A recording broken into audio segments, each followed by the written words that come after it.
आपका स्वागत है। मैं हूं आपके साथ ईसा अहमद और लोकतंत्र का महापर्व लगातार जारी है और मतगणना शुरू हो चुकी है। आपको बता दें 5 राज्यों के नतीजे आज हम सभी के सामने होंगे।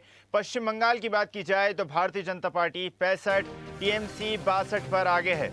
असम में भारतीय जनता पार्टी 27, कांग्रेस 7 पर आगे है। केरल में एलडीएफ 66 और वहीं यूडीएफ की बात की जाए तो 64 पर आगे है।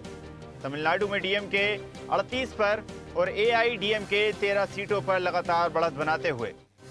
पुडुचेरी भारतीय जनता पार्टी 13 और कांग्रेस 4 पर आगे है। इस प्रकार कयास लगाए जा रहे थे कि पुडुचेरी में कांग्रेस पार्टी बेहतर प्रदर्शन कर सकती है दूसरे राज्यों के मुकाबले। वैसा ही कुछ होता नजर आ रहा है, लेकिन भारतीय जनता पार्टी फिर भी 13 सीटों पर लगातार बढ़त बनाते हुए। असम, केरल, पुडुचेरी, तमिलनाडु, पश्चिम बंगाल में मतगणना शुरू हो चुकी है। असम की 126 सीटों पर 9 अप्रैल को हुआ मतदान। केरल की 140, पुडुचेरी की 30 सीटों पर एक साथ हुई वोटिंग। तमिलनाडु की सभी 234 सीटों पर 23 अप्रैल को डाले गए वोट। पश्चिम बंगाल में 2 चरण में हुआ मतदान। पहले चरण में 23 अप्रैल को 152 सीटों पर पड़े वोट, तो वहीं दूसरे और आखिरी चरण में 142 सीटों पर 29 अप्रैल को हुई वोटिंग। पश्चिम बंगाल में टीएमसी और बीजेपी के बीच कड़ा मुकाबला। असम में बीजेपी और कांग्रेस में आर पार की लड़ाई। तमिलनाडु में मुकाबला डीएमके और एआईडीएमके के बीच। केरल में एलडीएफ और यूडीएफ आमने सामने।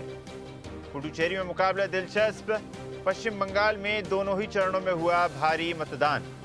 बंगाल में दोनों चरणों में मिलाकर 92.47% वोट पड़े।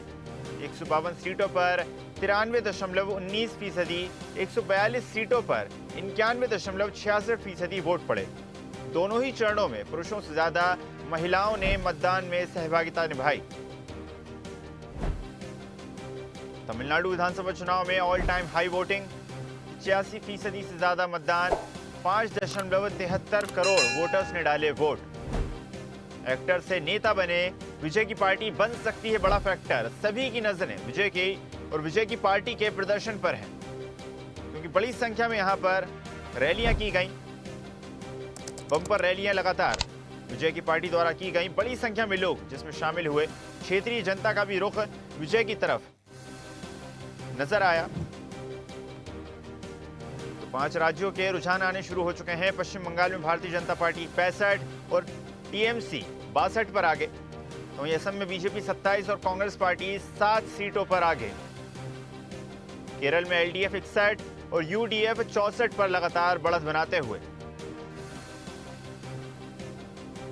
तमिलनाडु में डीएमके 38, एआईडीएमके 13 सीटों पर लगातार आगे। पुडुचेरी भारतीय जनता पार्टी 13 पर और कांग्रेस पार्टी 4 सीटों पर बढ़त बनाते हुए। तो 5 राज्यों में मतगणना शुरू हो चुकी है। रुझान हमारे सामने है। पश्चिम बंगाल में एक बड़ा मुकाबला यहां पर तृणमूल कांग्रेस और भारतीय जनता पार्टी के बीच। हालांकि क्षेत्रीय दलों और अन्य दलों ने भी लगातार पूरी कोशिश की, पूरा जोर लगाया, लेकिन मुख्य मुकाबला भारतीय जनता पार्टी और टीएमसी के बीच खास तौर पर देखा जा रहा है। मोदी बनाम ममता बनर्जी।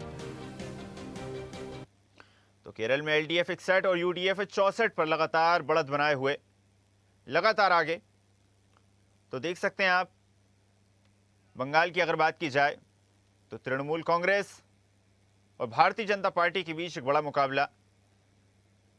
टीएमसी 72, भारतीय जनता पार्टी 70 और अदर्स 2। तो वहीं असम की बात की जाए तो 126 सीटें हैं और 60 पर लगातार बीजेपी बढ़त बनाते हुए। 9 पर कांग्रेस पार्टी का बेहतर प्रदर्शन लगातार आगे चल रही है।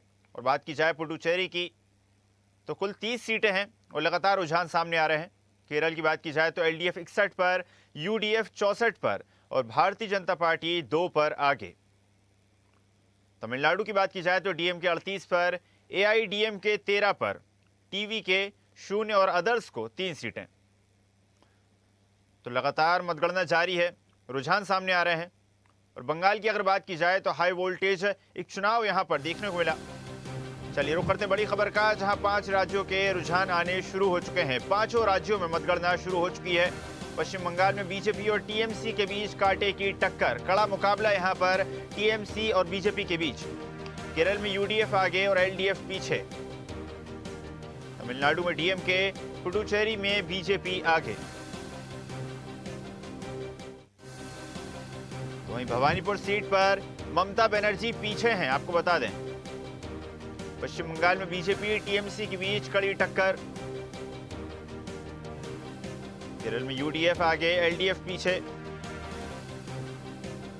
तमिलनाडु में डीएमके, पुडुचेरी में बीजेपी आगे। तो पांचों राज्यों के रुझान आने शुरू हो चुके हैं। पश्चिम बंगाल में बीजेपी टीएमसी के बीच कांटे की टक्कर। केरल में यूडीएफ आगे तो वहीं एलडीएफ पीछे। तमिलनाडु में डीएमके, पुडुचेरी में बीजेपी लगातार बढ़त बनाते हुए। भवानीपुर सीट पर ममता बनर्जी पीछे। पश्चिम बंगाल में बीजेपी टीएमसी के बीच कड़ा मुकाबला। ममता बनर्जी की पार्टी टीएमसी और भारतीय जनता पार्टी के बीच एक बड़ा मुकाबला।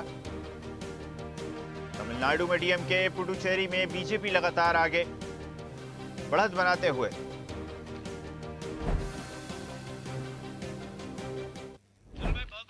तो पांचों राज्यों की मतगणना शुरू हो चुकी है। तो असम की बात की जाए तो भारतीय जनता पार्टी तीसरी बार सत्ता में वापसी की तैयारी में है। हेमंत बिस्वा एक बार फिर मुख्यमंत्री बन सकते हैं। हालांकि सीए एनआरसी का मुद्दा लगातार चर्चा का विषय बना रहा है, लगातार गरमाया रहा, जिससे कहीं ना कहीं जनता का मत परिवर्तित भी हो सकता है, भारतीय जनता पार्टी को नुकसान भी हो सकता है।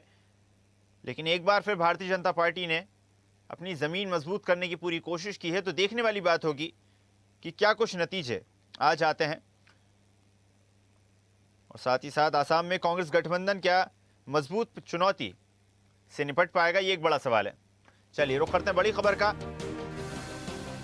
हाँ, चुनाव से जुड़ी इस वक्त की बड़ी खबर आपको बता दें। 5 राज्यों के चुनाव में तमिलनाडु के सीएम एमके स्टालिन पीछे हैं। कोलाथुर सीट से पीछे चल रहे हैं स्टालिन।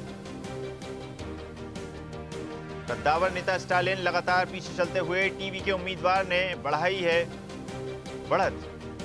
उसके साथ ही चुनाव से जुड़ी इस वक्त की बड़ी खबर, कद्दावर नेता, बड़े नेता कहे जाने वाले स्टालिन लगातार अपनी सीट से पीछे।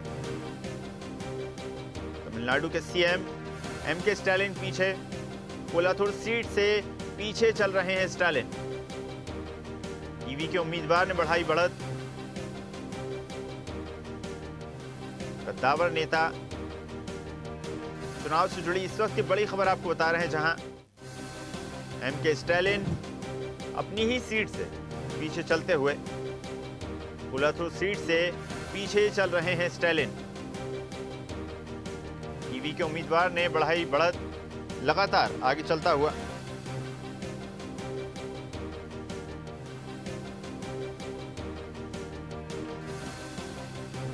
तमिलनाडु की बात की जाए तो डीएमके सरकार के कामकाज से जनता लगातार खुश रही, लेकिन देखने वाली बात होगी कि इस बार जनता का क्या मत सामने आता है। और साथ ही एआईडीएमके की बात की जाए तो लगातार अनेक चुनावी मुद्दों को, क्षेत्रीय मुद्दों को, राष्ट्रीय मुद्दों को भुनाने की कोशिश में लगी रही।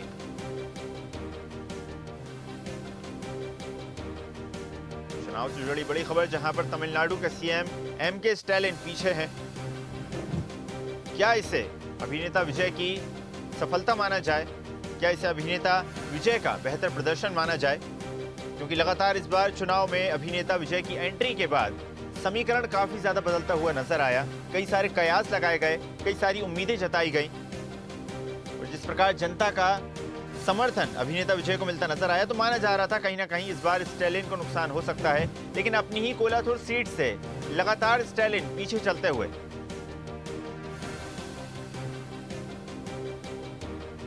और राष्ट्रीय पार्टियां भी लगातार यहां पर जोर लगाती नजर आई। भारतीय जनता पार्टी और कांग्रेस के बड़े नेताओं ने यहां पर प्रचार किया, लेकिन मुख्य मुकाबला तब भी डीएमके और एआईडीएमके के बीच देखा जा रहा है। क्या ये मुकाबला द्रविड़ राजनीति बनाम नई राजनीति होगा, ये देखने वाली बात होगी। लगातार शिक्षा के मुद्दे को लेकर, रोजगार के मुद्दे को लेकर यहां की जनता अपनी मांगे उठाती रही, और इसी क्रम में डीएमके ने सभी वर्गों को साधने की कोशिश की। और इसीलिए एक बड़ा मुकाबला यहां पर डीएमके और एआईएडीएमके के बीच। और आपको बता दें, मुख्यमंत्री स्टालिन अपनी ही सीट से पीछे चलते हुए। चुनाव से जुड़ी इस वक्त की बड़ी खबर, तमिलनाडु के सीएम एमके स्टालिन पीछे चलते हुए। कोलाथूर सीट से पीछे चल रहे हैं एमके स्टालिन। कद्दावर नेता और सीएम स्टालिन अपनी ही सीट से पीछे चलते हुए।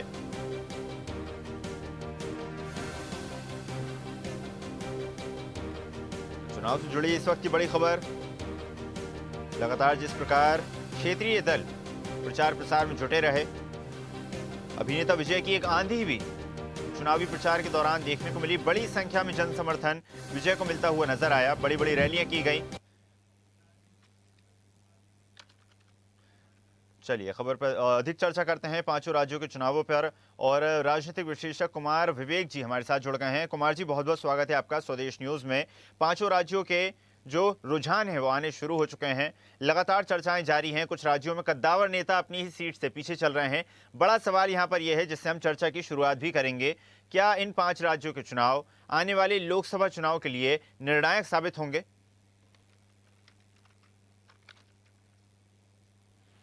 जी कुमार जी।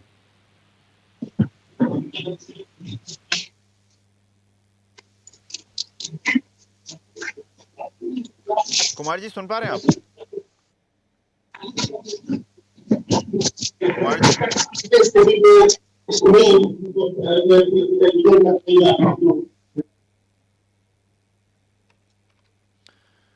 तो बड़ा मुकाबला यहां पर तमिलनाडु में लगातार डीएमके और एआईएडीएमके के बीच बना हुआ है। अभिनेता विजय की एंट्री के बाद ये चुनाव काफी ज्यादा रोचक हुआ। क्षेत्रीय जनता का अपार स्नेह यहां पर अभिनेता विजय को मिलता नजर आया। बड़ी संख्या में चुनावी प्रचार के दौरान जनता का समर्थन भी देखने को मिला। बड़ी बड़ी रैलियां की गई। अब देखने वाली बात होगी कि वो सभी रैलियां, वो सभी प्रेम जो करने वाले लोग थे, वो मतदाता में कन्वर्ट हो पाए या नहीं, ये बड़ा सवाल है। पश्चिम बंगाल में लगातार हाई वोल्टेज एक चुनाव देखने को मिला। लगातार सभी बड़े नेताओं ने वहां पहुंचकर प्रचार किया। ममता बनर्जी के साथ नरेंद्र मोदी, राहुल गांधी और अनेक बड़े नेता लगातार वहां पर डायरेक्टली और इनडायरेक्टली सक्रिय रहे। और अब एक बड़ा मुकाबला ममता बनर्जी की पार्टी टीएमसी और भारतीय जनता पार्टी के बीच देखने को मिल रहा है। देखते रहिए स्वदेश न्यूज। अगर आप इस वीडियो को सोशल मीडिया हैंडल फेसबुक या इंस्टाग्राम पर देख रहे हैं तो हमें फॉलो करें। अगर यूट्यूब पर देख रहे हैं तो सब्सक्राइब करें और बेल आइकन दबाना ना भूलें।